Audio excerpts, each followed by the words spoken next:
Well, I think, everybody gets to decide on that. In my case, my kids got a great upbringing and education, but, less than 1% of the total wealth, because I decided it wouldn't be a favor to them. It's not a dynasty. I'm not asking them to run Microsoft. I want to give them a chance to have their own earnings and success, be significant and not overshadowed by the incredible luck and good fortune I had. And different families see that differently. I think the people who've made fortunes from technology are less dynastic, and so they'll even take their capital and give a lot of that away. You can have a view of giving away your capital or just giving away your earnings. And of course, I love all philanthropy, but the tech sector is probably the most aggressive about giving most of it away.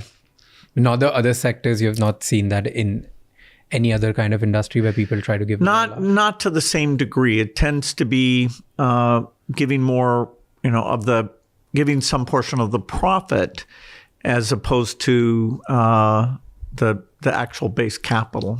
In India, a lot of kids also fight with their parents on inheritance. Have your kids ever spoken to you and be like, hey, why are you not giving us everything or anything? Has it ever happened?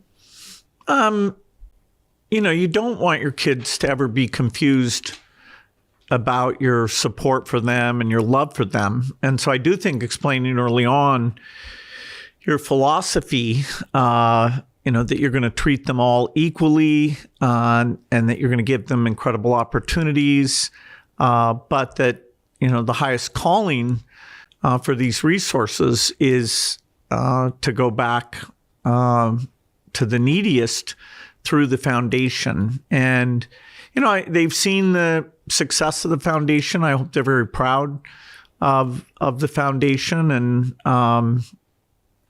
so, I've seen cases where kids actually tell their parents to be more philanthropic. I think the younger generation sometimes actually is pushing against this idea of the wealth just being passed down mostly. So it's every family's a bit different. I have last question on India, and then we'll get to the foundation work and try to understand you as well.